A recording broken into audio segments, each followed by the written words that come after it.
logged on, wherever you are in the universe, we welcome you. Glad to have Ray and Joanne back. So your place is okay after in Panama City? Nothing really happened. Alberto kind of was. Okay. Good to see Tom. Always glad to have Doc with us. I forgot these guys' names, but we're glad you're here. From now on, we're only allowing handsome and pretty first-time visitors. So I look and say, okay, you passed. Just close enough. You did warn them about me, didn't you? Okay. Yeah, at least you did. At least, just be thankful you didn't go to the front row. It's more brutal up here. Thanks for watching that. That turned out really good. It was Mom and Don's 80th birthday yesterday, and we had to navigate through some. We have some family political divisions that affected the way last night turned out. Like there was some people that were supposed to be there that weren't. So it turned out fine, and we just know what subjects to avoid at the table. What names you don't mention, but it turned out good, and that's what Mom wanted for her birthday, and so it turned out really good. And the reason I asked them to video, Judah's fiance Stacy was videoing that, but you never know when you're going to have that again, and every time we do that, there's such a demand for it. You know, like people are like, oh my God, I haven't heard this song in so many years, and it's all good. We're in agreement for today. If you'll hit the official intro, we'll get started because our artist of the month has got to go. And welcome to Metron. Metron is measure or sphere of influence, and we want to help you find your Metron through motivation, enlightenment, transcendence, renewal, outreach, and networking. Today is your day to find your Metron, and we hope you enjoy the service. Good morning, buenos dias. Welcome to Metron. Give yourselves a big hand. We're glad that you're here. Those of you who have logged on, we welcome you, the YouTube people, and we'll be welcoming the podcast people in a few moments. I'm always happy when we have this artist of the month. Now, I realize last week I raised the bar pretty high, so I had to have an artist who could rise to the occasion. And amazingly, we were able to get Marshall all the entire month, a lot of times with his schedule. So I don't think it's any secret that he's one of my favorites, and he does have to go afterwards. I said, apparently you didn't read the rider in the contract. It says the talent is supposed to stay for the entire service, but I'm going to let him go because whatever he's about to do will totally be worth it. He is a true psalmist and a troubadour and a good friend of ours. Would you please welcome the one, the only Marshall Ruffin. Hey, bud.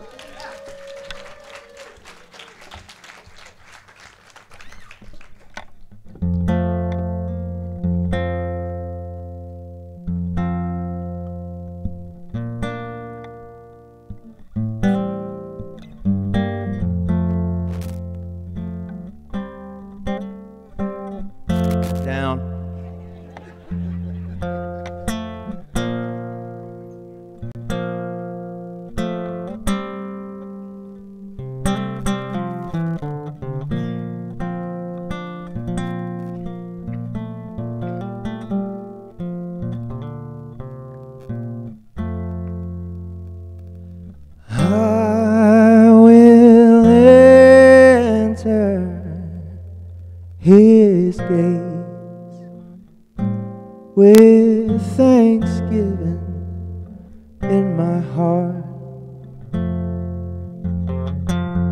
I will enter His courts with praise.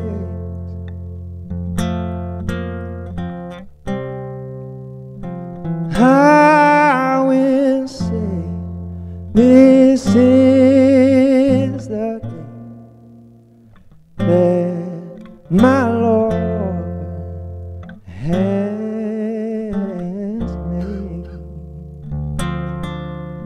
I will rejoice, for he has made me glad.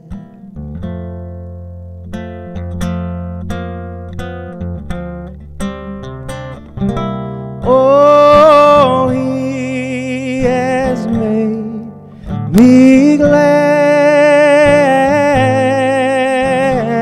He has made me glad.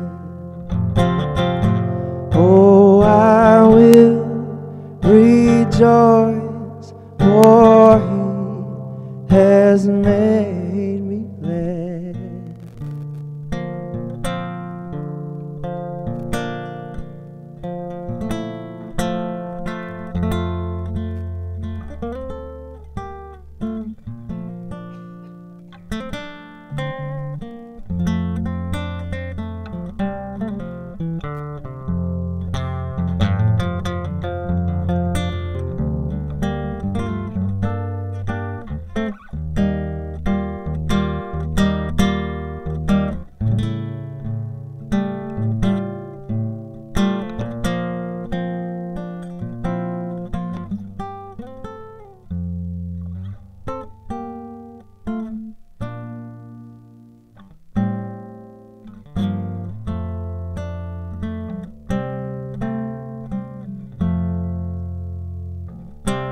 I will sail across the sea,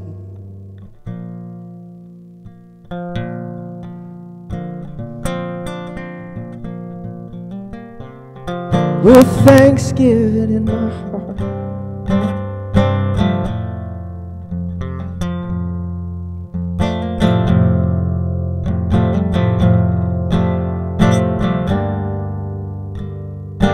I will stand on his shore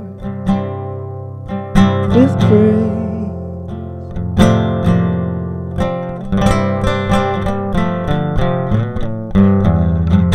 I will say this is the day that the Lord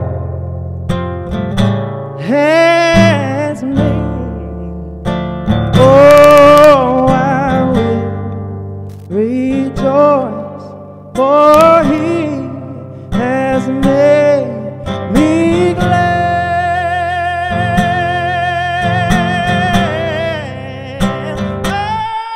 Oh, he has made me glad.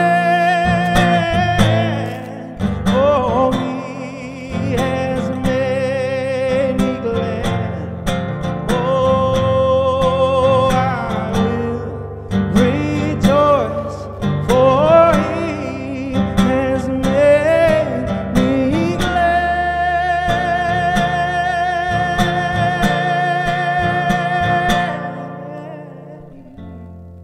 Has made me glad. He has made me glad.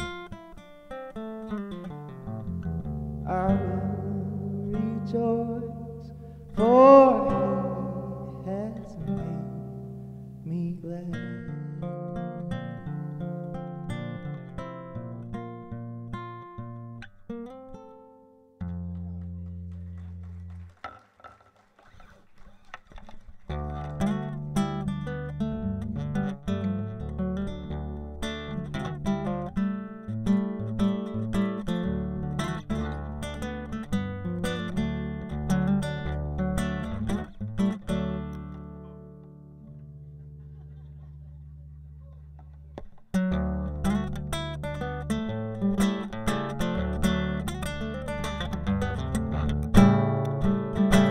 Well, the moon is broken and the sky is cracked. Come on up to the house. The only thing you can see is all that you lack. You better come on up to the house.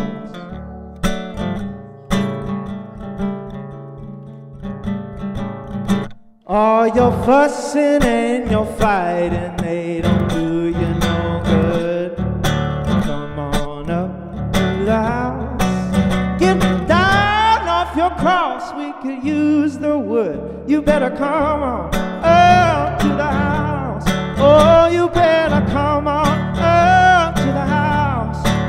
You better come on up to the house.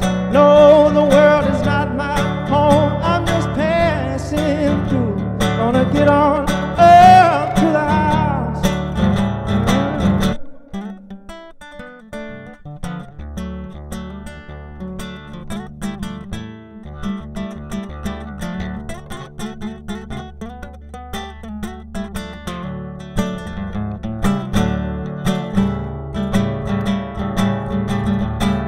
When there's no light in the tunnel, there's no irons in the fire.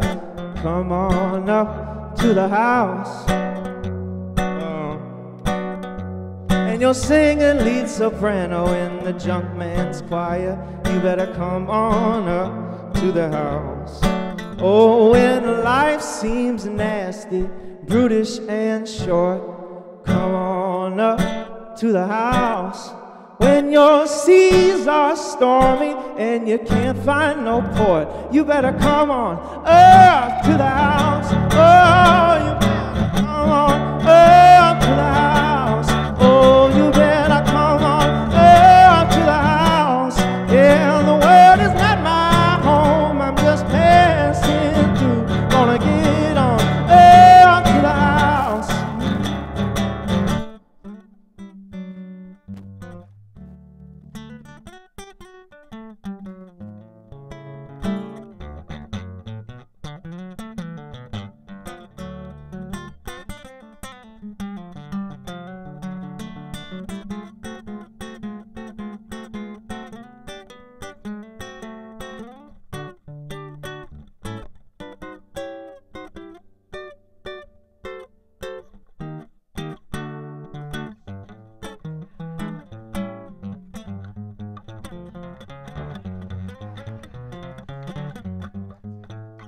There's nothing in the world that you can do. Come on up to the house when you've been whipped by the forces that are inside you.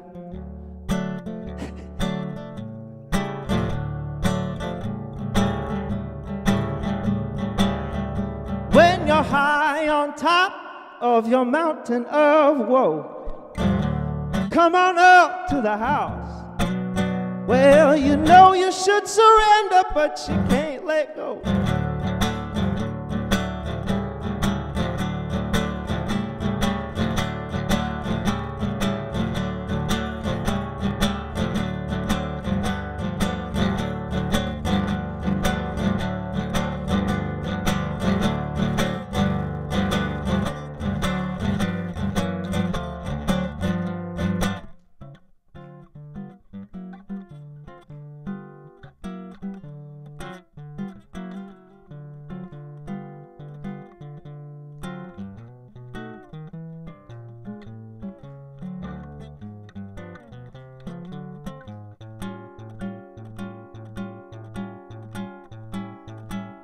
When you're high on top of your mountain of woe, come on up to the house.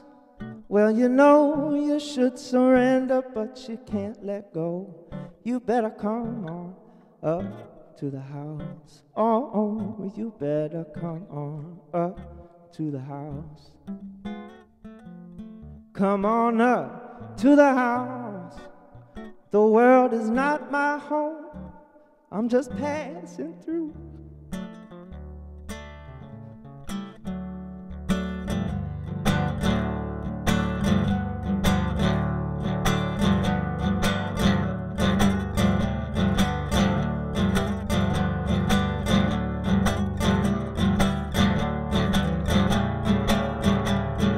Come on up to the house. Oh, come on up to the house.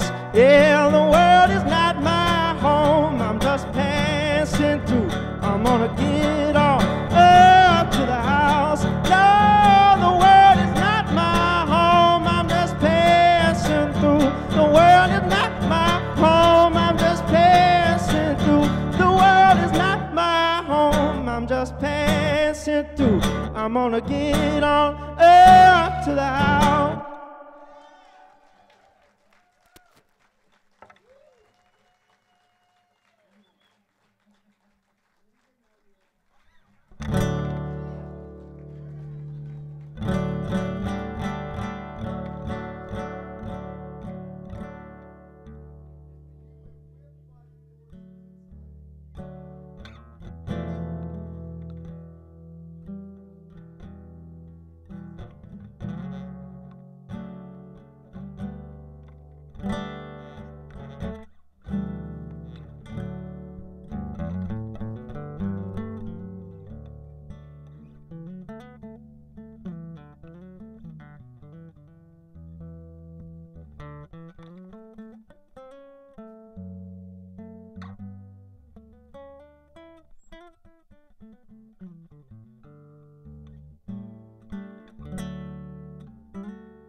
They say everything can be replaced.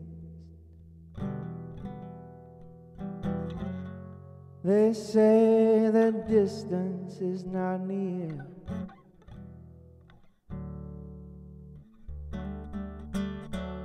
But I remember every face,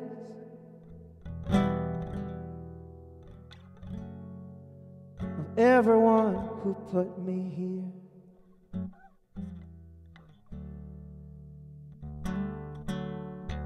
I see my light come shining from the west down to the east.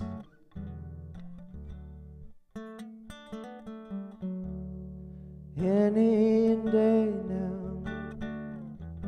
Oh, anyway now, yes, I shall be released.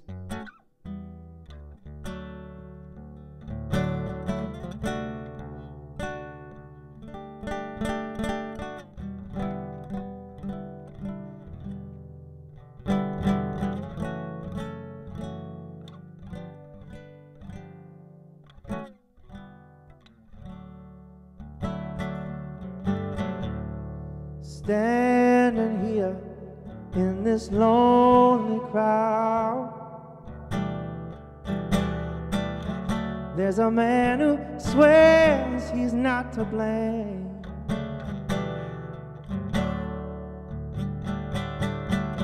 And all day long I hear him shouting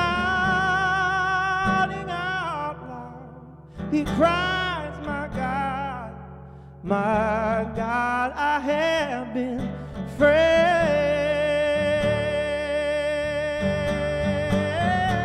I see my light come shining. Oh, from the west down to the east. Oh, and any day now. Yes,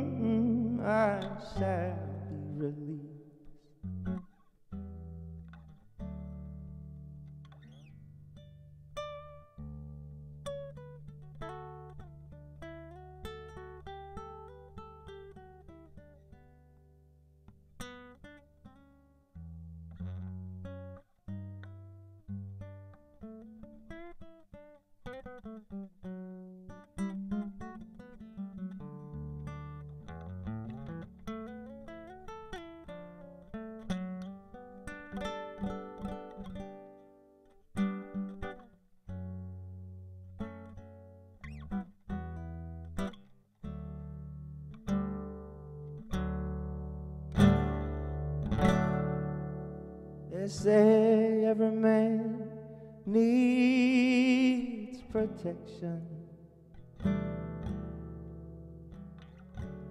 They say that every man must fall.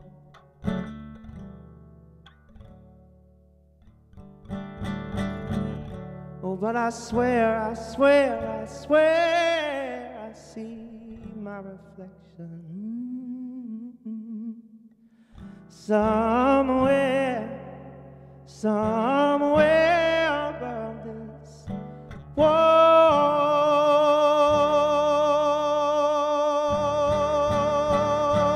I see my light come shining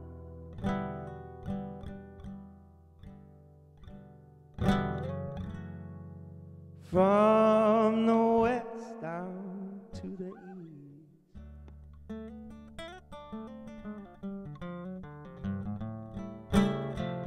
Oh, and anyway now, oh, and any day now,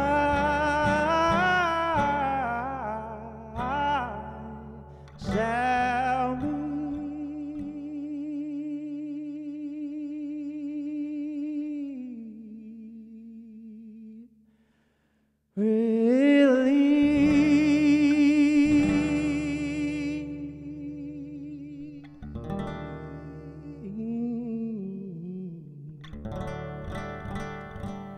Marshall Ruffin.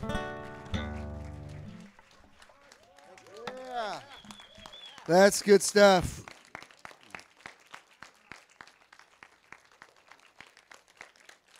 That's awesome. Thank you so much. He doesn't know it, but he really ministers when he sings stuff like that. There's nothing like those early Robert Zimmerman songs, or as you know in Bob Dylan, those like early Bob Dylan music. There's nothing. Nobody could write songs like that. Thank you, Russ. Good stuff. We will see you next Sunday. You may be seated. Yeah, Wellington's still in Africa. His sister's wedding. He sent me some pictures. He was all clean, and she looked beautiful. Glad to have Jeff and Marty back. When you don't see Jeff and Marty here, they don't go to Florida. Like last time they were gone, they went to Russia. This time, they just went to Machu Picchu and the Galapagos Islands. These are like, first of all, they're big-time scuba divers. Did y'all dive any? This is, if you don't know what Machu Picchu is, it's in Peru. It was discovered in 1912. I think it's like a city above the clouds, right? And it's just one day when I get a little bit further down in the journey, I'd love to do I want to do a tour of all those spots, like Machu Picchu and Stonehenge and Easter Island and like all of those. Do you know what I mean? Like all of those. Oh, I shouldn't say it. Y'all are.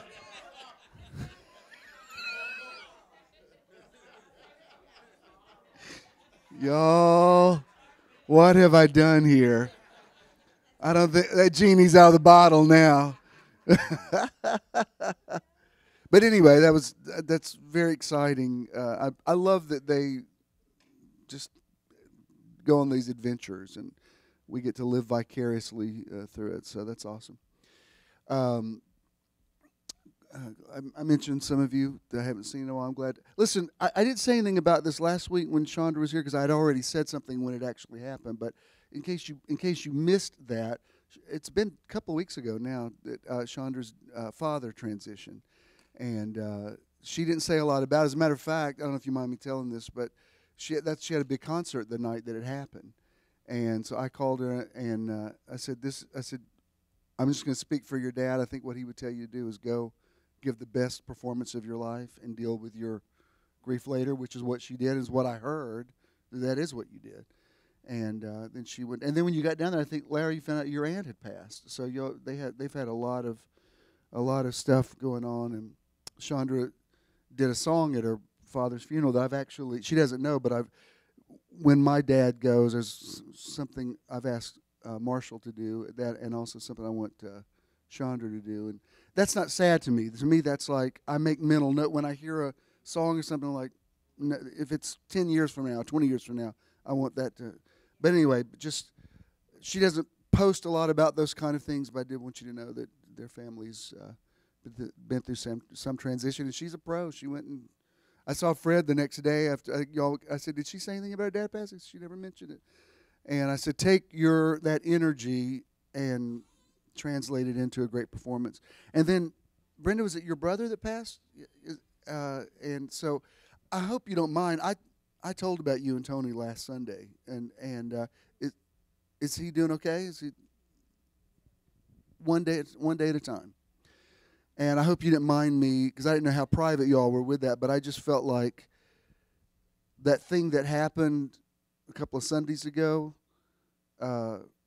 because Stephen didn't show that morning, if that hadn't happened, I don't think I would have asked y'all to do that. And the Tai Chi was really amazing. And so, peace to you and your family with the loss of your brother, and we're speaking healing energy to Tony. I know you better than Tony. I don't know him that well, but sweet guy, sweet spirit. And when she told me, I was just contacting her to say thanks for your input, because when you call somebody up with no preparation and say, lead these people, most of whom you don't know, in a Tai Chi class, I mean, you got to be pretty flexible.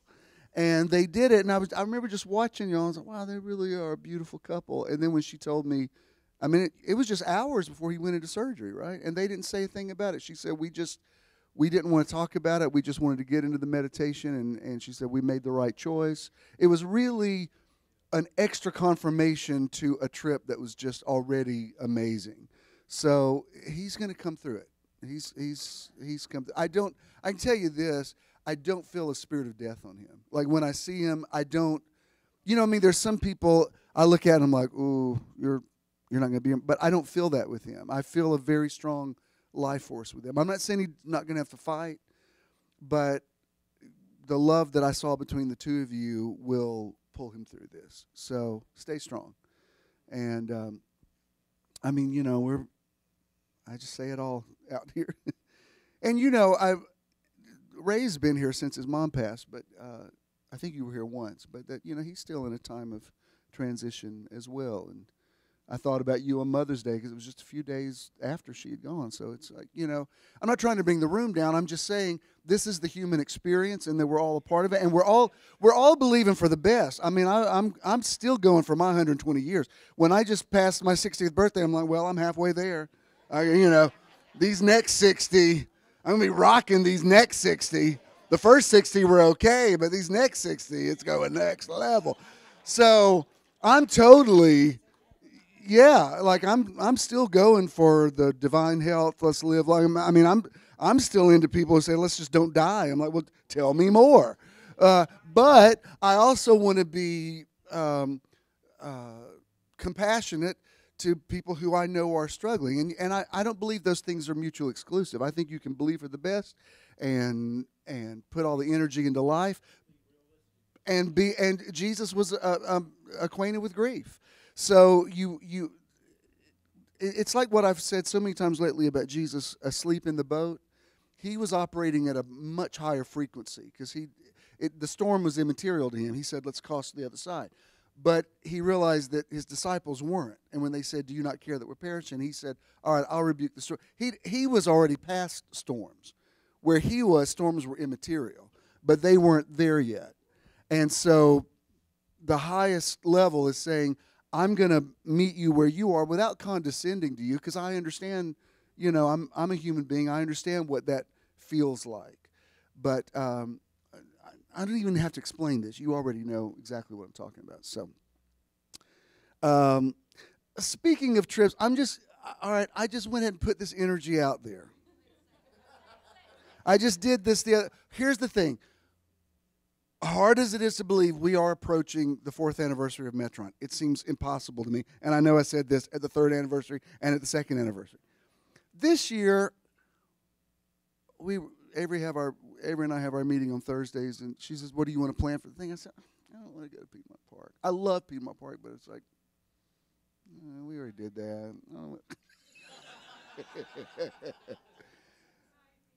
I'm not opposed to Tybee, but this is kind of what I've put out there.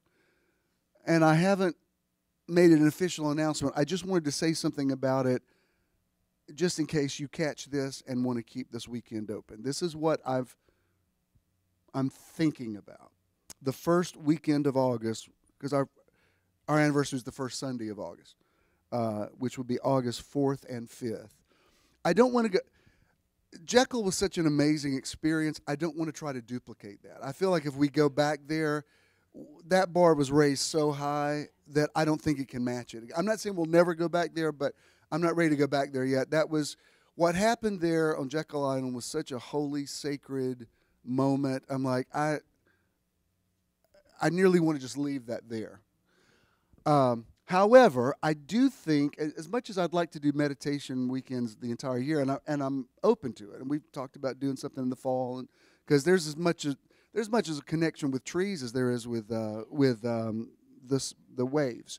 But there is something about that ocean that is just, I don't know what, the ocean is just a living thing in a way that's very accessible. So I like the Golden Isles I love Panama City, but it's just that 6 hours is just a little too far for like a one-day kind of thing. A 4.5 hour, somehow that's a little more doable. And as much as I'm really more of a Gulf guy. I love that turquoise water and white sand. But there is something about, I saw what you posted about Patrick just arbitrarily saying, I think I like the coast better than the Gulf. Like, okay, I didn't know we were talking about that, but okay. But there is a different beauty to it. The water's not Caribbean looking like it is on the Panhandle, but so what I'm thinking about is possibly doing a meditation weekend, either the 4th or the 4th and the 5th. If we do the 4th and the 5th, we'd have to cancel here again, which is fine. We did that. Now that I'm just going to be honest with you. There was a time when when you gave offerings at the place, you just logistically could not afford to cancel a service because there was a time if we canceled a service, I'd have to lay off 3 staff people because you couldn't, because that's how, it's crazy, but that's how churches operate. It's like you that little 5-minute period there is like you're running your whole operation off that money that comes in. Whereas now you give online, you give during the week or whatever. So that's not the reason we assemble. We assemble because we want to see each other. So if we have to cancel a service now and again, I'm okay with it. So I'm thinking about possibly doing something on St. Simon's. And the reason why St. Simon's is right there, I think St. Simon's actually has more options of places to stay because it's a bigger place. Now the beaches aren't as private as they are on Jekyll, but as I was saying to some of you before, I noticed on that Friday night when we set up, other people were around, and it wasn't a distraction. I thought it might be, but it's like nobody was staring at us like, what do y'all do? Like nobody, if anything, they were into it, We're standing there holding lotus flowers in a circle and people like strangers walking out like, give me a flower, So it's, I'm just putting that out there to say you've got 3 months if you want. And a lot of these, I tell you this, here's a little tip because you did so great on finding your own places to stay. Most of these places like booking.com, hotels.com, whatever, you can go ahead and reserve a place, and they have free cancellation, and they'll up to a certain point. So even if you wanted to just say, I don't know, just in case this materializes, let me go ahead and lock something in, and then if we get closer to it, you go, maybe not, then you won't be out anything. So that's all I'm going to say. It's within the realm of possibility that we may celebrate our 4th anniversary on St. Simon's Island doing another meditation weekend. That's all I'm saying.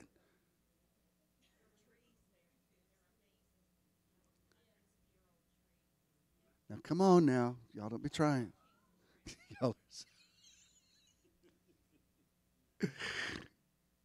Honestly, I thought some of y'all were going to show up in Chattanooga last night. But you've gotten so, I just say, this is where I'm going. I'm like, well, you said we're going. It was good. I mean, it was rainy, but it was good. We had a good time. It was fun. All right. Our outreach for this month, we do an outreach every month. I just got a really nice letter from AmeriCares. They were really good.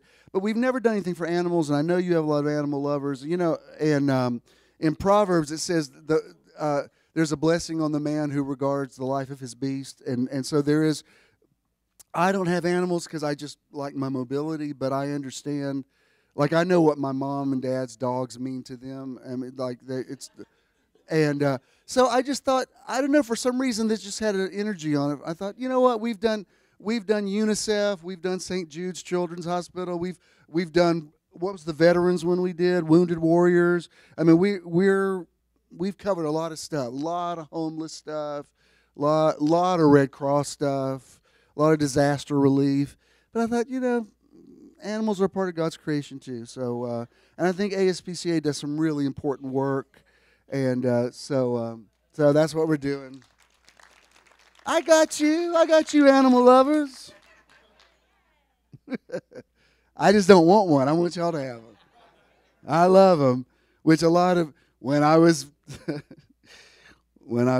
dating once again, let's just say a lot of men in Atlanta are really into their dogs.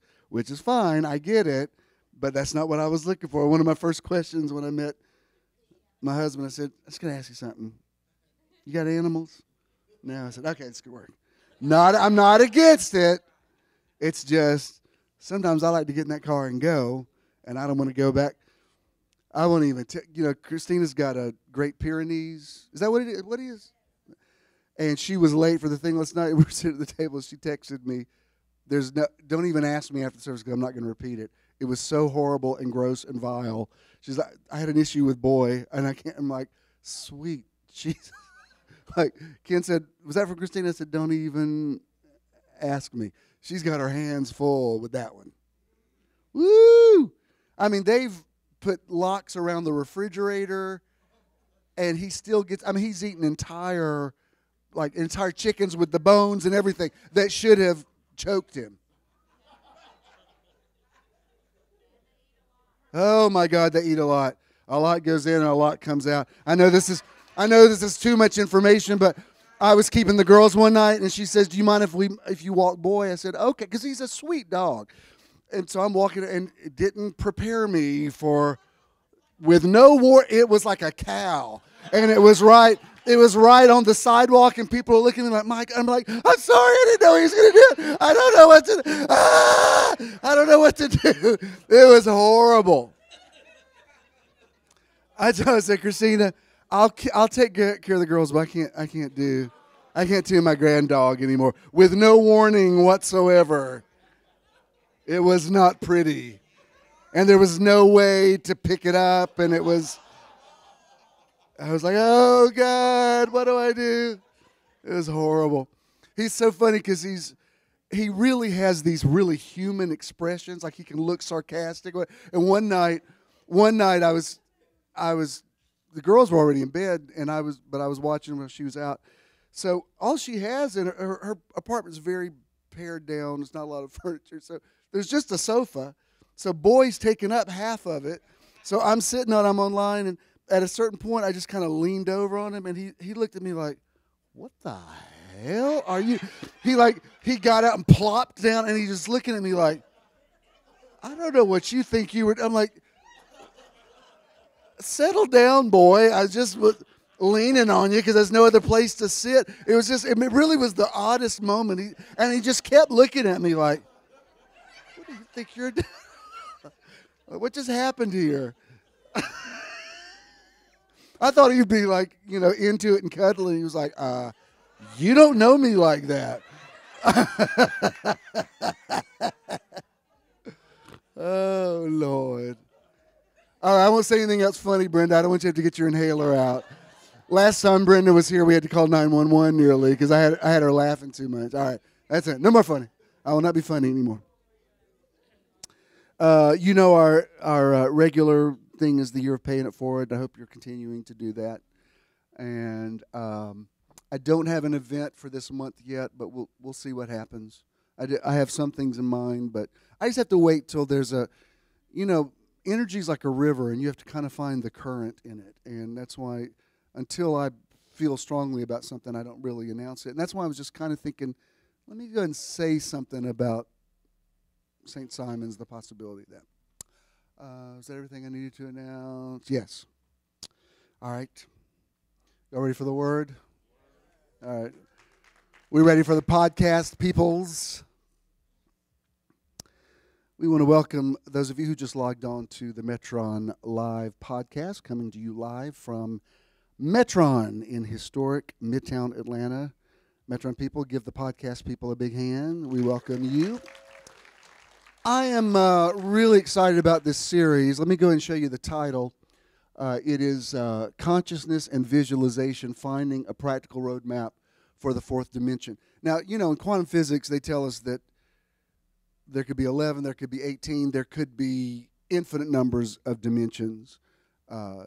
Many of you are familiar with the idea of the multiverse, that there are parallel realities. I've talked about all this kind of things.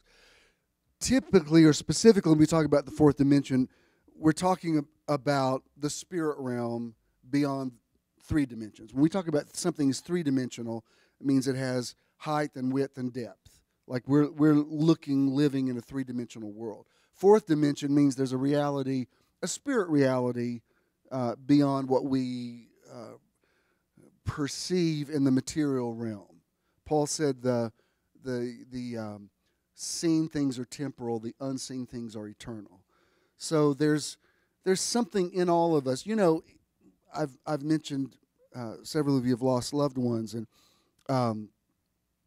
when you look at the body of where your loved one lived, you feel some attachment to it because that's how you knew that person. But also when you look at him, you realize that's not them. It's really kind of a rite of passage in grief when you look at the body that someone lived in. And it's, you know what it's like? It's like driving by a house your grandmama used to live in, and you have memories of it, and you feel kind of a connection to it. But grandma didn't live there anymore. You know what I mean? It's like you feel a detachment to it. And it's because we are more real on the inside than we are on the outside, and you know all this. Why are we talking about consciousness and visualization? Well, I believe that visualization is important. I've seen some things. I'm going to talk a little bit about Abraham this month. And as much as I've talked about Abraham in my 46 years of ministry, I've seen some things this week that I honestly didn't know that I knew. And so I want to share these things with you. And I've got so much to say, I just want to get into it. Let me go and show you this verse of Scripture. This is Genesis chapter 13, verses 14 through 7, and I'm in the Amplified Classic. Now, I taught out of this just a few months ago, but I want to go back and visualize this because I've seen this in a way that I was seeing in a mirror dimly. Now I'm seeing a little more clearly. It says, the Lord said to Abram, after Lot had left him, lift up now your eyes and look from the place where you are, northward and southward and eastward and westward. For all the land which you see, remember that word, I will give to you and to your posterity forever. And I will make your descendants live in a small area in the Middle East known as Israel that will become a nation in 1948. Is that what it says? No, it says, I will make your descendants like the dust of the earth, so that if a man could count the dust of the earth, then could your descendants also be counted. Arise, walk through the land, the length of it and the breadth of it, for I will give it to you. Now, let me just give you a little refresher course. There's so much in this verse. The first thing is, lift up your eyes and look from the place where you now are. So that, if I didn't tell you anything more than that, that would be worth you getting in the car and driving over here today. Because as long as you're looking at what is, it is a cyclical thing. Like you see it, you internalize it, and then you, for lack of a better term, regurgitate it. It's like you keep seeing the same thing, you keep saying the same thing, you see it, you say it, you say it, you see it. It's just like this. You keep creating the same reality. I don't want to split hairs with anybody over the literalness of the Bible stories. The fact is, the Bible stories are very powerful just from an allegorical sense. the idea of Israel going around Sinai for 40 years. That's very symbolic to us about just continuing the same pattern in your life, doing the same thing over and over and over and over again. And the promised land becomes symbolic of getting out of that. Even, I'm partial to the song choices that Marshall shares, but even just singing that Bob Dylan song, "Any Day Now I Shall Be Released," that he doesn't even know what I'm talking about today, and that's such a confirmation to where I'm going with this month. I'm being released from this pattern. I'm being released of just keeping the same thing over and over again. The same thing keeps happening in relationships. Same thing keeps happening in jobs. Same thing keeps happening with my finances. It's just so predictable. This is the way I am. I keep prophesying my own future and then walking into it. I keep painting this picture of who I want to be, and then like Bert and Mary Poppins, I jump into the chalk drawing that I've made on the sidewalk, and I recreate it. So he says to Abram, lift up your eyes and look. Now here, this is key. I'm assuming you all know this. Abram was an old man. Sarah was an old woman. She was post-menopause. This is an adult group, but Romans 4 makes it clear that they had not been physical with each other in some time. In a very delicate way, Paul says in Romans, Abram wasn't even capable of that anymore. They were an elderly couple. And they get this promise that they're going to have a child. And it's absurd. You know that when her name was Sarai then, but when Sarai hears the angel say this, she laughs. She goes, "What are you talking about? I'm not having a baby." And it took 25 years for it to manifest. And Abram, because of their faith, his virility was returned to him before her ability to conceive was. He got it first. And because of that, are you okay with me? I mean, this is R-rated. But because of that, she says, well, why don't you, and this wasn't unusual for men who had harems, she said, I have a nubile young handmaiden named Hagar.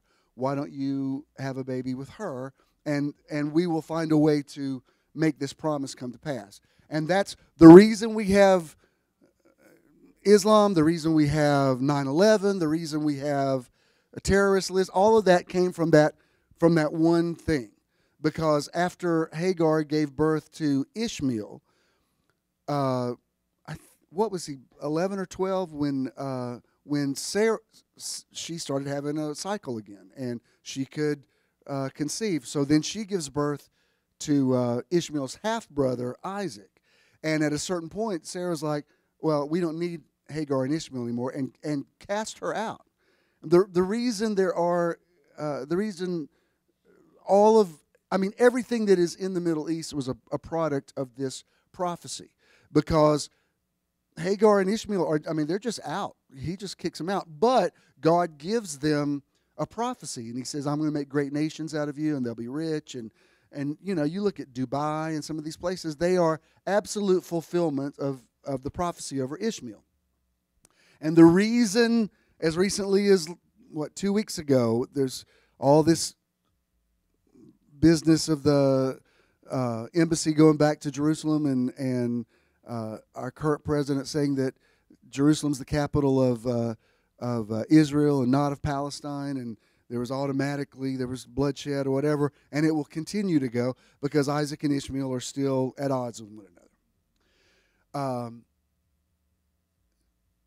I love the nation of Israel. I've been there twice. I will go back. I'm pro-Israel, but I personally believe in a two-state solution. And when you've been there and you've talked to Palestinians who were there for centuries after the diaspora of AD 70, when Jews went all over the world and left that real estate there, when they came back in 1948, 1967, the Israelis just occupied and said, I've talked to people who said, we were just kicked out of our house. I mean, this is where my family had lived for generations. And both the Jews and the Palestinians both have a holy book that says, this land is mine. The other one is saying, this land is mine.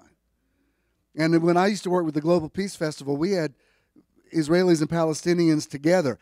I tell you what's fun is when you're sitting at a table of guys that used to work with Arafat, and then you got a Zionist who gets up and starts singing, "This land is mine. God gave this land to me." And I'm like, oh, okay, please nobody shoot anybody. I'm just, can we all get along?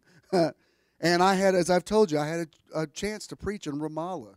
And I was able to say to Palestinians, I said, believe it or not, we are of the same family. And Genesis 25 says that after Abram died, that his sons, Ishmael and Isaac, went and buried him together. And so when somebody says, did you celebrate Israel's 70th birthday the other day? No, I did not, because I've read Genesis. God's plan was the whole world is supposed to become the promised land. Your descendants will be like the dust of the earth, not a group of people who want to fight over a small piece of real estate in the Middle East. And I understand you want to have a homeland. But let me tell you something. Patriotism and nationalism are two different things. I'm a patriot, but I'm not a nationalist. I'm a citizen of the world. I love America, but I know that we're a part of a larger thing. And so I'm not anti-Israel. I'm certainly not anti-Semitic. But I also know that the idea was that everybody was supposed to become the chosen people. And so what he says to Abram is, lift up your eyes and look. This is what I want to get across to you that I don't think I've ever said before. The promise was so much bigger than this already impossible thing. Do you understand? Just saying you old people are going to have a baby, just that alone is impossible. Sarai's name was changed to Sarah, which in Hebrew means young princess. I mean, it's kind of an insult for this old woman. When somebody says, "What's your name?" "My name's Young Princess." Really? It's kind of an ironic name for an old woman. Oh, well, I'm not so young. I'm not so old. Abraham just went to CVS and picked me up a little something because I'm a young princess. I mean, I'm trying to make a point here about how absurd this was. Do you understand what I'm saying? If you don't know what I'm saying, somebody needs to explain the birds and the bees to you. Let's just say Abram hadn't made that run in many, many years. Y'all got it? All right. But here's what I want to get across to you about consciousness. God gives him this promise, and they're like, oh my God, they're looking at this amazing thing, this promise.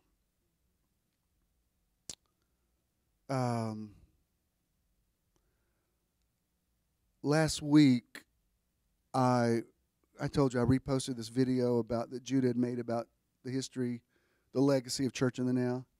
And we had to work on it a little bit because some of the music on there had some copyright issues. And somebody said this to me, and and if she's watching, I mean this in the best possible way, it surprised me that this person said this to me. Because this is someone who took the ending of Church in the Now very personally, very hard, and has not been able to move on. Y'all okay? I'm telling you, I did not drink a Bloody Mary this morning, but I'm just like, I don't have a filter today, so I'm just saying it all. But she even said this to me, and it was one of those, you ever had somebody say something to you, and you're like, whoa, that's what I believed, but now that you said it, it's made it even more real. She said, I'm looking at all those prophecies spoken over you at Church in the Now, because there's a lot of them on that video.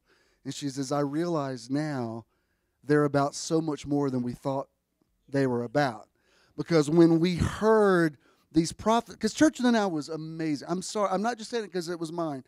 That was an amazing thing that we did there in Conyers. Nobody can ever take that away from us. But it was like God saying to Abram and Sarai, you're going to have a baby. And they're like, we got to figure out how to have this baby. Sometimes the prophecies give you tunnel vision. And you think it's about a baby or a mega church in Metro Atlanta. And then God has to say, no, lift up your eyes and look from this prophecy. Yeah, but this is amazing. God, do you not realize how amazing this would be for old people like us to have a baby? And he says, no, you're fixating on a smaller thing. Get your eyes off, as amazing it is as it is, get your eyes off this, because you're fixating on having an heir, and my plan for you is that your descendants will be numbered like the dust of the... He said, can you count the dust? That's what your descendants are. Would it be amazing to have a baby? Would it be amazing to build an amazing church? Would it be amazing to have prophecies fulfilled? Yeah, it would. But lift up your eyes and look from that, because you're lowballing it. You're aiming too low. Listen to me. You're aiming too low just by holding on to the promise. God gives you the promise, and he says, it's more than the promise. Yeah, but we're going to have a baby. No, your descendants are going to be the dust of the earth. You're thinking baby. I'm thinking everybody.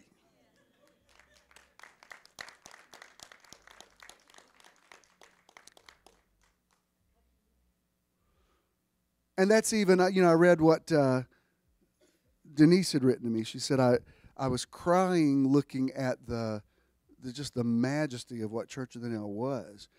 And then to transition to see you on a beach, it's like you have so much more acreage now. That wasn't exact words, but she was saying that was amazing. But now it's like you've inherited the earth. Instead of 43 acres, now it's the ocean. And I was like, I was thinking that. But I was waiting for somebody to say it. In the mouth of 2 or 3 witnesses, every word is established. What we've been taught is you get that prophecy and you hold on to that prophecy and you don't forget it. You write it on the tablets of your heart, and you transcribe it, and you look at the prophecy, look at the prophecy, look at the prophecy.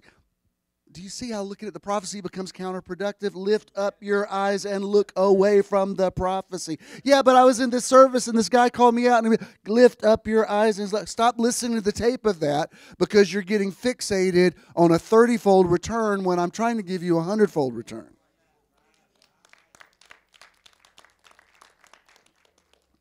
So here in 13, he says, lift up your eyes, try to count the dust. Fast forward 2 chapters. In 15, verse 5, also in the Amplified Classic, and he brought him outside his tent. Now, I'm not just trying to talk dirty to you, but don't you think it's kind of interesting that he says, get out of the tent? If you're trying to conceive a baby, y'all with me? Get out of the tent, turn off the Barry White music.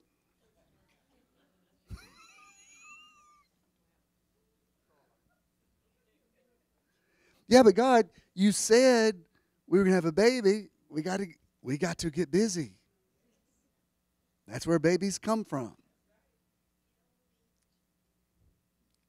Y'all hear me? I mean, you got to get this. Maybe this was after night after night after night after night of being in the tent. Because we got to have a baby. We got to have a baby. We got to have a baby. This is how babies are born. God promised us a baby. And we're rediscovering this part of our youth that we haven't had in years. So, yeah, this is great. Woohoo! Promise of God is better than Viagra. This is awesome. I mean, again, I'm not trying to be crude. I'm just, you've got to get this, because this is a part of it I didn't see before. Because usually when I've talked about him get out of the tent, I'm thinking of it just being the canopy over his face, which there is a truth to that. But now I'm saying, wow, that's really interesting that he says, Get out of that bedroom where you're trying to make this prophecy come to pass. And I love the way it says it here in the Amplified. It says, and he brought him outside his tent into the starlight. Now, I know I'm a child of the 60s, but you know I always loved the musical Hair. I just did. I know it's got a nude part in it, but I love Hair. I love Aquarius. I love all of it. But you know what my favorite song in it is? Good morning, starshine. The earth says hello, you twinkle above us, we twinkle below. And it sounds like he's speaking in tongues. Doobie doobie doobop, zooby doobie dooba, la lo la lo. And there's just something really cool about that song. It's like, what are they doing? Why are they singing the weird, like they're singing the language of the stars. And he brought him outside his tent into the starlight and said, look now toward the heavens. Do you notice a pattern here? Try to count the dust. Can you count dust? No. Then he says, try to count the stars. Can you count stars? No. You're fixating on having a baby. I'm trying to make all of the nations of the world part of your family. And you shall all the nations of the world be blessed. And please, no evangelicals or fundamentalists write me hate mail on this. I'm telling you, Zionists, I know their heart's in the right place, but I've been doing this a long time, and when I see some of these, I won't say any names, but some of these churches where they call themselves Friends of Israel, and they've got Jewish people, and they're doing Jewish dances, and they're all, celebrating the nation of Israel. I want to say to the Jews there, I don't think you understand what they think about you. They think, according to their interpretation of Scripture, they think a third of you are going to be killed in a war, and the rest of you are all going to hell. So I know y'all are acting like y'all are big buddies, but they all think y'all are going to hell.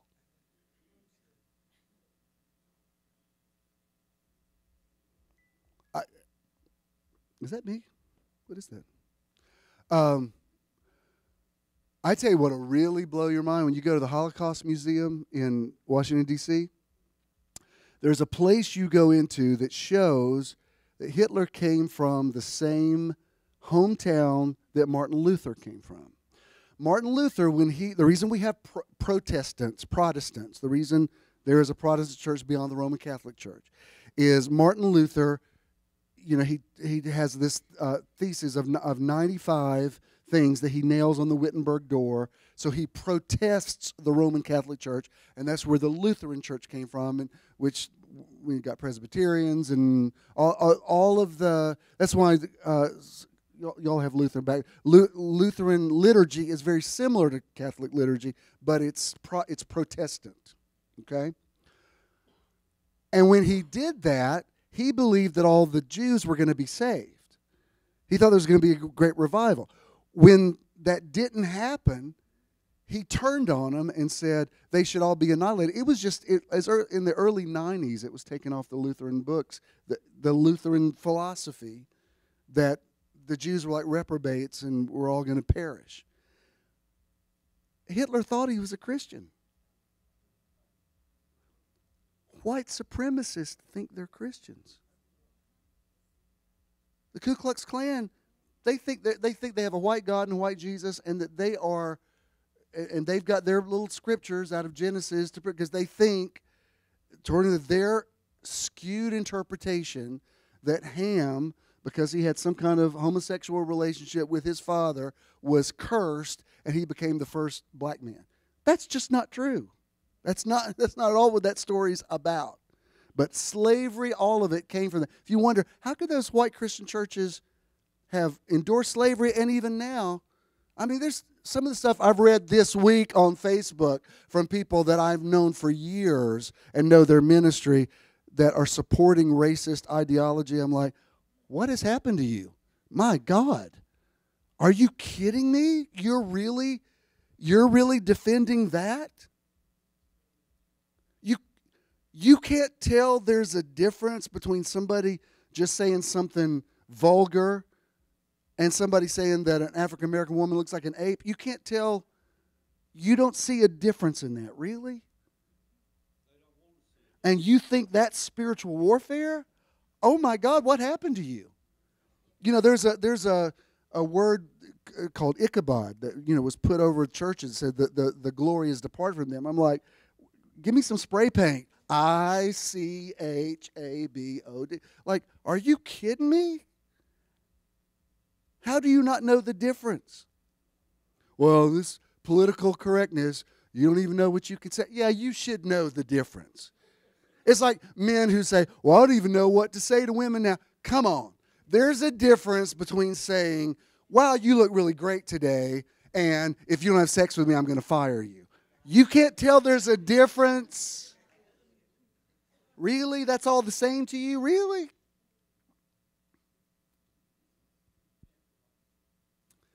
So he says, come out of the tent, look into the starlight, and said, look toward the heavens. Count the stars if you were able to number them. Then he said to them, so shall your descendants be. I didn't post anything when Israel celebrated their 70th birthday the other day. And again, I love Israel. I will go back. I would take y'all on a trip to Israel. It's a very interesting trip. I love it. I've just read this. God's plan wasn't to just have a nation. It was to have people. I mean, I know I speak passionately about this, but I grew up with this stuff. I grew up, every decision I ever made was based on Israel becoming a nation. The reason I never made plans past 30, the reason I never came out as a young man is I thought, well, we're going to be out of here in 1988 because that's the 40th.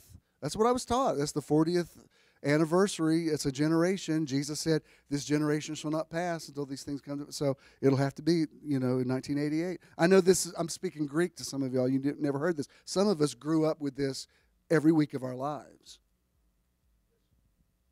And I'm telling you, first time I went to Israel, I heard people saying, oh, just to walk where Jesus walked. I remember getting out of the airport in Tel Aviv and thinking, where is it? I don't feel it. And this is back many years ago. I'm like, it was cool. It was beautiful. I was very interested in whatever historic sites they think are. Most historic sites have a Catholic church on them, so it's kind of hard to get your head around what this looked like initially. But I got it. I mean, I went to the place where supposedly was the empty tomb, and you go in there and you're like, okay. And I kept, I heard people say, oh, when I got there, I thought, I am home. I thought, I never got that. Let me show you how to walk where Jesus walked.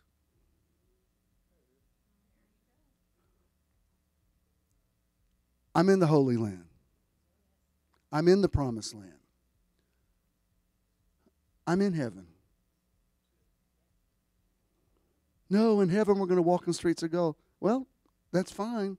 I can tell you, I've had some miracles happen lately that I think, oh, there's at least a gold brick. Might not be a full road, but like, wow, that was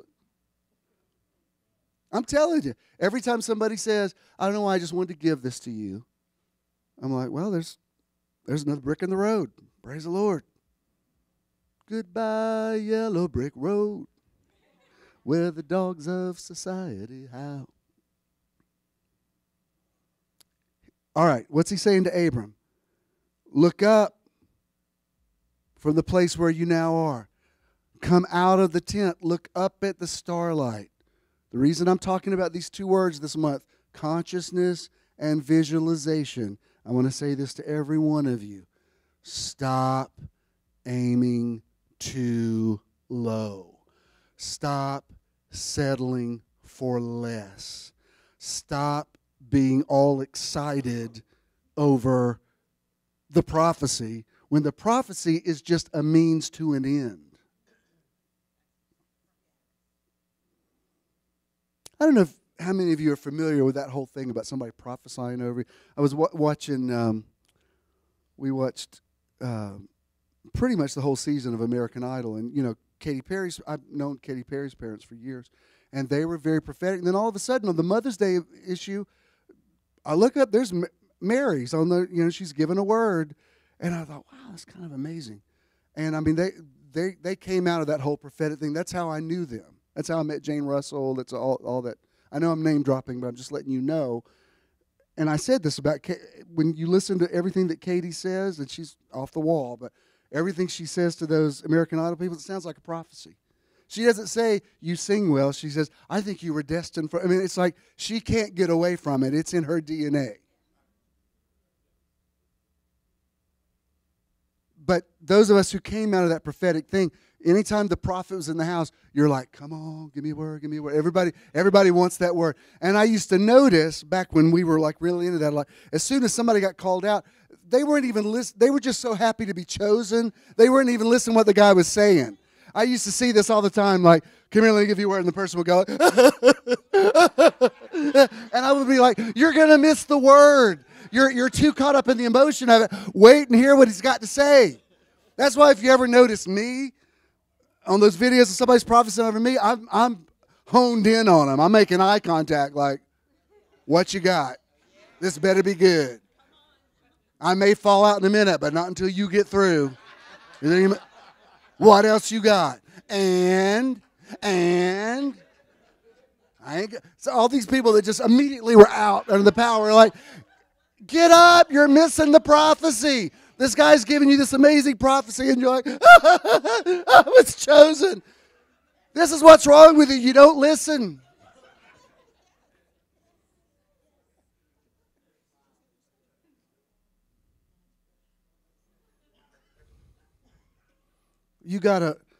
Somebody says, I got a word for you. I'm like, say on. Like what? And I get very quiet. Let me hear what you have to say. That's mutual here. The other night, y'all told me about a personal situation you got going through, and I said, I don't know how this will happen, but a blessing will come out of this. And initially, it doesn't look like a blessed thing. Initially, it looks as absurd as telling Abram and Sarah they're going to have a baby. Please tell me you're getting this. When you get the prophecy's not enough. The prophecy is a sneak preview. The prophecy is a roadmap to the fourth dimension. Look at this. Dr. Dispenza says, we are creatures of habit. We think somewhere between 60 to 70,000 thoughts in one day, and 90% of those thoughts are exactly the same ones we had the day before. Now, I'm going to tell you something. My mom deals with Parkinson's, and she keeps believing she's going to be healed of it. Now, I know personally, like, well, I just get quiet when she says it because I don't want to take her hope away. But you know what? I'm happy that she's hoping for that. I would much rather her say they're going to find a cure or I'm going to get a breakthrough or whatever. I'm still saying take your prescription or whatever. But yeah, sure, there might be another thought instead of thinking the same one. And she's got friends who send her all this information about Parkinson's. She says, I don't want to read it. I said, don't read it. It's not going to look, reading up on a disease ain't going to make you feel any better. It's not. All you're going to hear is horror stories. Like, oh my God, that's what happened? You know how that is when you tell somebody you got something, oh, my uncle just died of that. Like, thank you, I don't need to. You know what I was amazed? In both of my previous marriages, you don't hear that from a minister very much.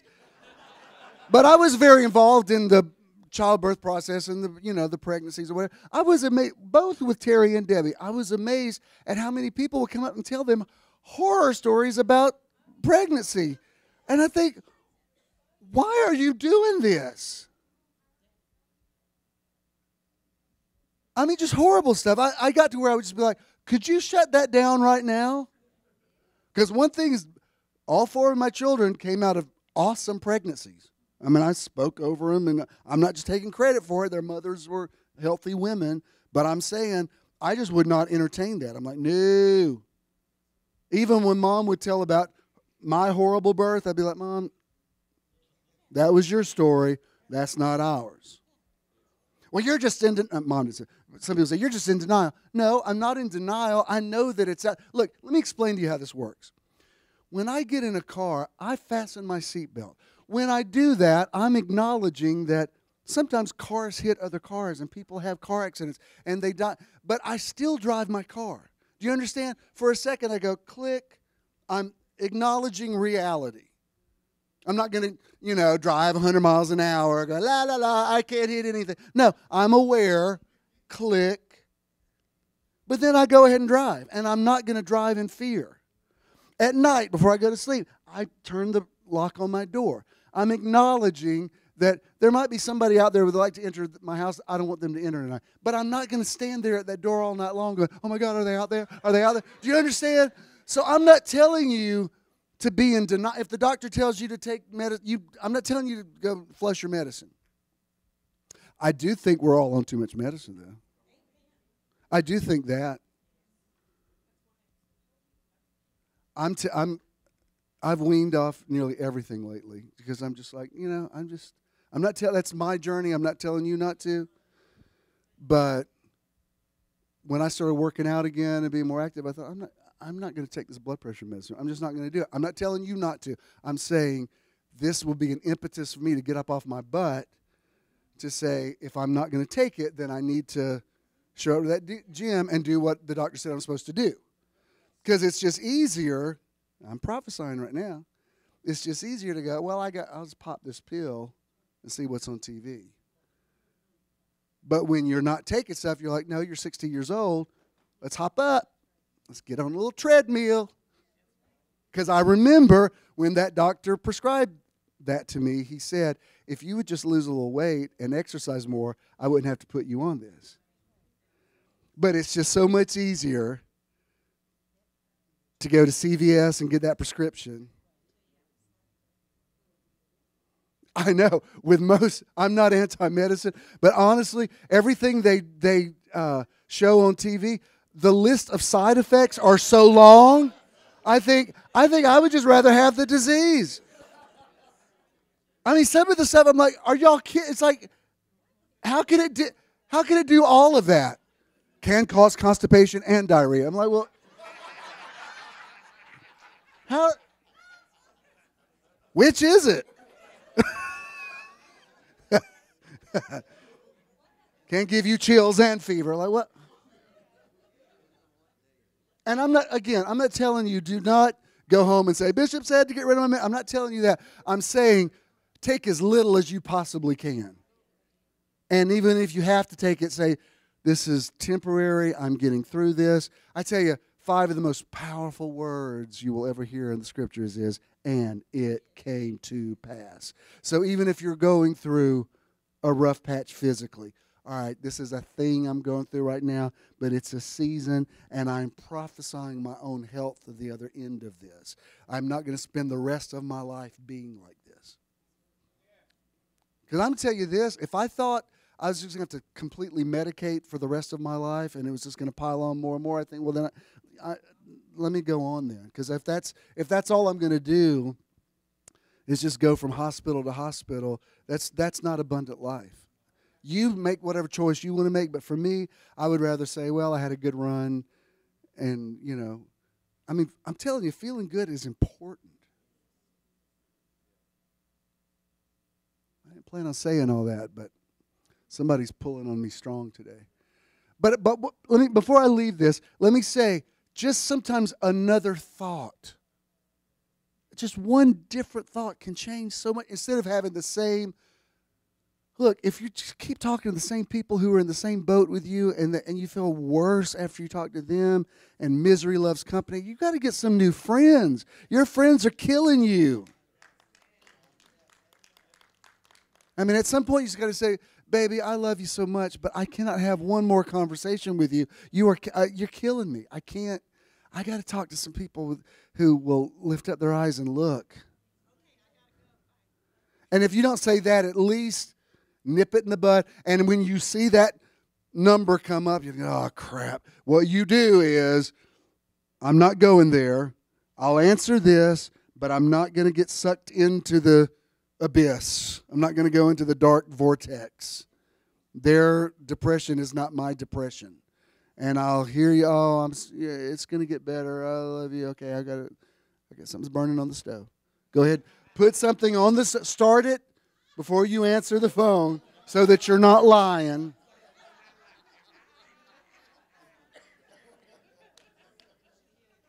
And say, baby, I've got to go. There's something on the stove burning.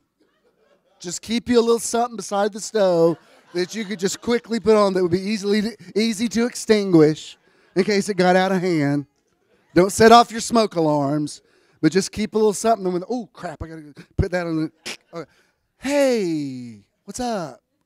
Oh, I'm so sorry to hear that. Listen, I got something on the stove. Really? You had something on the stove last time I talked to you. I know. I've been watching the Food Network, and it's just like, I cook. It's crazy, I know. I'm just a cooking fool lately. Got to go. This Jonathan Lockwood Huey, I quote this guy a lot. He says, during his training, a baseball player strives to make each swing better than the last. The repetition of a faulty swing would be worse than useless. It would ingrain bad habits. The same is true of emotional responses. If we allow ourselves to continue to have the same angry responses, we just entrench our anger habit. But if we strive through consciousness, visualization, and coaching to moderate our anger response over time, we can train ourselves to respond to events as we choose without anger. You can't magically be free from anger tomorrow, but you can put yourself on your own training program that will reduce the frequency and intensity of your anger response day by day, year by year. I know that this is true. To just say, I'm making a choice, I'm never going to be angry again, that's nonsense. That's not even realistic.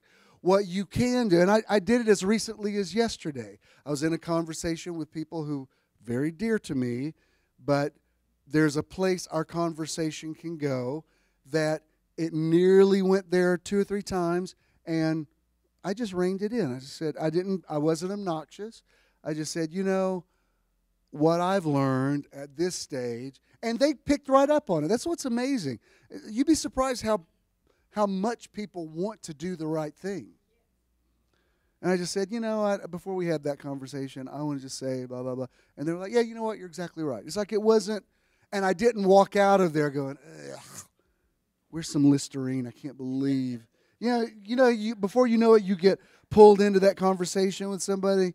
You understand what I'm talking about? I'm not talking about cussing and swearing. Honestly, cussing and swearing would be more productive than sitting around gossiping about some family member and saying the same thing that you've said a zillion times.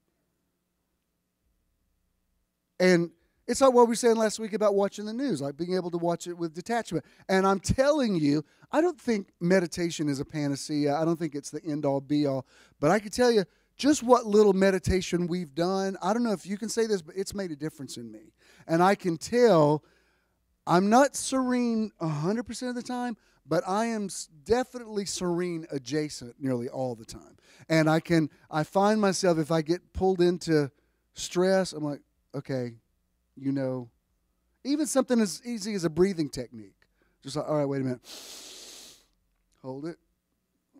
You're just doing that 3 or 4 times. It's not a full-blown meditation, but it gets me out of that zone and back into, no, the power is in the serenity. The power is in the peace. The power is in it's just, I'm telling you, we are walking in that. Yeah, we're going to St. Simon's. Yeah, we're good.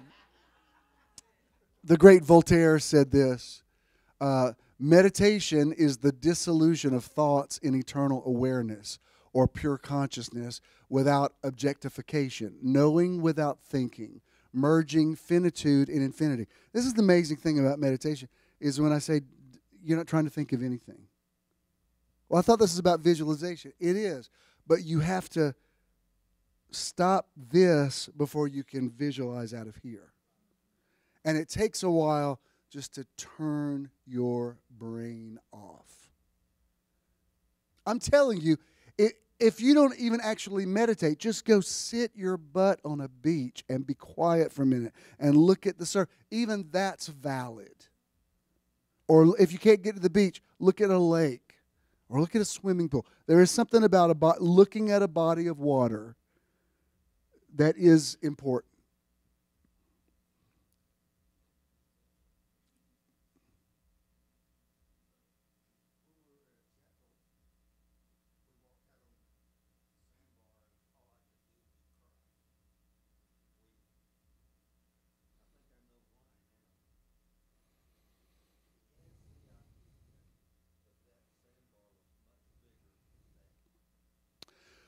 What Jackie was saying, you didn't hear him. He said when we were in Jekyll at the sunrise meditation, we walked out on the sandbar, which was really unusual. I mean, it looks like the Red Sea parting, and then watching it as the sun comes up is a whole other thing. And he said when I walked out there, he said I was emotional, I was crying, and he said I realized it was transitioning out of, and he can say this because Jack and Jackie were major supporters of church. I mean, up until the very end. I'm just telling you, at the very end when we were trying to save it, the Rogers and Debbie and I and y'all, several of us, I mean, we made a last-ditch effort out of our own savings. Let's try to keep this thing afloat. So when you say, I felt a personal connection to it, you did. It was look, I don't specifically baptize people anymore, but there is something about a water baptism that does end an old thing and start a new thing. And we had a baptismal service that morning. I wasn't dunking anybody, but you know what I mean? There's something about stepping into the water and making a decision. And I'm telling you, just what little, I started meditation August of last year. We don't do it every Sunday, but we've done it a good bit. It's made a difference. I know that it has. I know that it has.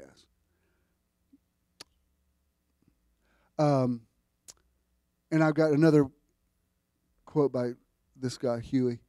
He says, find a time and place of solitude, look into the distance and into the future. Lift up your eyes and look from the place where you now are. Yeah, but God gave me this promise I'm going to have a baby. Stop, look. Do you see how crazy that sounds? Stop looking at the thing God promised you. Because the promise is awesome. It's awesome having a baby. It's awesome building a great ministry. And God says, I gave you this to show you that. This is that.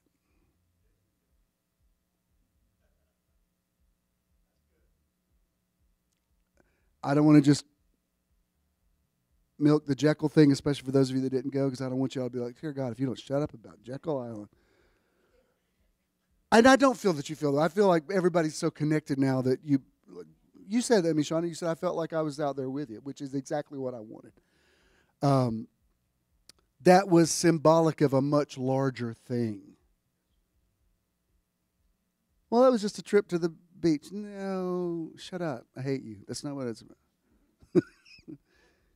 That was about me saying, I don't have a lot of details. We're going to go to the beach. You have to figure it out. You got to find a way to pay for it and reserve it. I'll see you there. I don't even know for sure what we're going to do. Give me your number. I'll put you on a group text. I'll tell you when you get there. That's kind of unheard of for 35 people.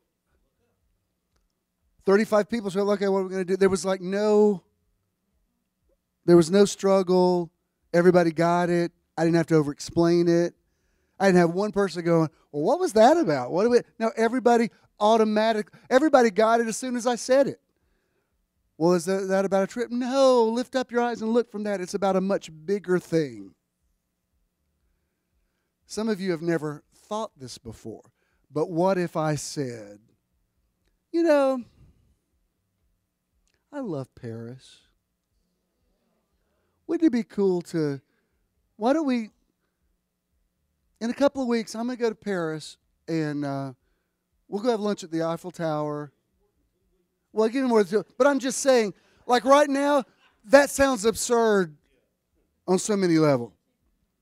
But until you go to Jekyll Island, you would never go there. You understand? And if I never did international travel again, I'd be fine because it's kind of a pain. But my point is, it's a bigger thing. I'm happy to know y'all went to Machu. That's really out there to go to Machu Picchu and the Galapagos. I'm glad to know that y'all did it because in my mind it keeps it in the realm of possibility. It's like, wow, that's kind of cool. If you look at Jeff and Marty, they're quiet, unassuming people. It's not like they're, you know what I mean? If you would look at them and you think, well, he probably golfs and they probably, do you know what I mean? I mean, isn't that what you would think? You would be like, well, they're a nice, upwardly mobile white couple. They're probably, she probably gardens and they. No, they're scuba diving in Fiji and going to Machu Picchu. Like, who the heck goes to Machu Picchu? I'm just so happy to know visionaries who would just go, yeah, let's do that. Because we all go with you. And it's constantly lifting up your eyes, lifting up your eyes, lifting up your eyes, lifting up your eyes. It's bigger. Remember I told you this years ago about, I said, you know why I don't like the baggage on the word prosperity. I have some issues with it. But the reason I do like, what do you call it, abundance or whatever, I said there should come a day where we have so much abundance that I could go to you and say, there's this family lives down the street. They had a fire last week. They lost everything. They got nothing. Their kids, they got whatever. Can anybody take this? They're going to need about $50,000 to get them back on, and that any one of you could say, oh, I got this, and y'all be fighting over it. Like, no, you got the last one. I got this. Yeah, but you fed the orphans in Haiti the other day. Now, come on, I've got this one. And that's why even something as simple as doing an outreach every month, it's moving toward that. Look, I wouldn't have to. If I had never done that, and there's nobody on the board would have brought it, there's not one person here would have said, should we be giving to St. Jude's hospitals? Like, nobody would have even thought of it. I don't think. But it's like, to me, it was a no-brainer. It's like, yeah, we've got to do that because it's moving us into a place. Let me say it to you this way. If you're just believing God to pay your bills, oh, you're settling for so much less. The point of prosperity is to be a blessing to mankind.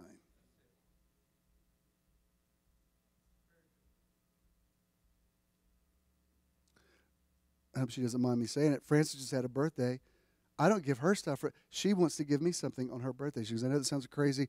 She's a crazy. But she said, I want to give on my birthday. I want to give. To me, the giving is the receiving. And I'm like, wow, that's very next level. I mean, it's very next level. Well, you can say that because you're the one that got the money. No, I'm saying that's very next level. Like, wow, that's a whole other way of thinking. And yeah, she doesn't wait for birthday. Yeah, she does. But you know what that's like when you're like, oh, I got some bills to pay. Well, my birthday's coming up. I'll get some. If that's what you're thinking, then you're aiming too low. Here's a thought. Every day ought to be your birthday. Every day ought to be Christmas. Every day ought to be New Year's. Every day should be a holiday. What? Every day should be Halloween. And every day should be, y'all shut up. Every day should be like, and it should be. And it is. I'm going to finish this. This is out of my translation, Mark in the Now. This is chapter 11, verse 23 and 24.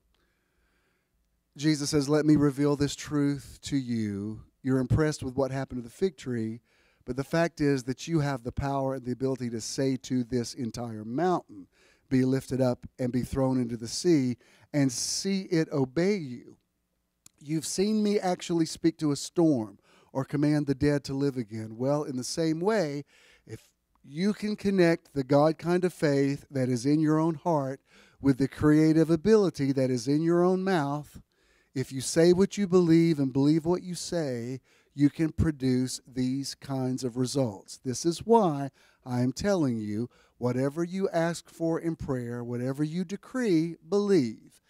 Accept the reality that it exists in another unseen dimension. Consciousness, visualization, lift up your eyes and look, count the dust, come out of the tent, stop looking at the top of the tent, look at the stars, walk into the starlight.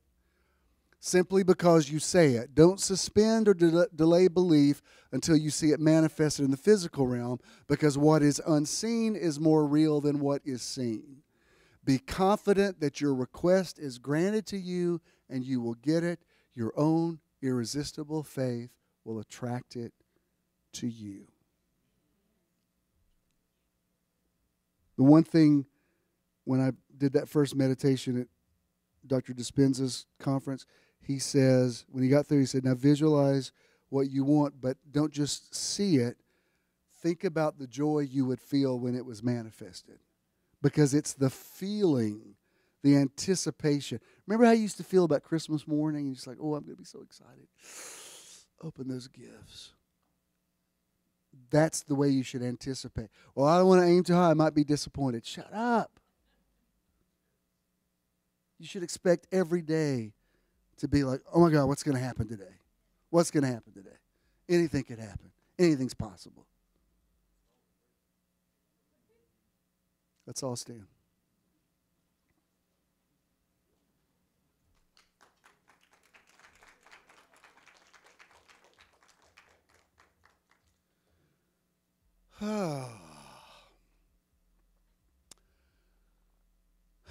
I've kept you a really long time, so I'm not going to run the thing at the end. You know what to do. You know how to give. Give online. You've got the information. If you're making a check, make it to JESM, and Danny will be back there to receive it. If you have cash, pay it forward. Those of you that are here today for the first time, we welcome you. Hope you guys will come back. Loved having you all. I love your energy today. I love the countenance on your face. You're beautiful, special, wonderful people. You're just, every single one of you, you're just wonderful. And I love you, and I speak to your ability to visualize, and that it's just easy. I speak just an easy week, an easy day, that you're not in a hurry, you're not stressed, that you just enjoy it when you sit down at lunch today, whatever you have. If you're eating at the finest restaurant or you open a can of beans or whatever it is, you just enjoy every bite of it. You're grateful for it. I speak gratitude over you.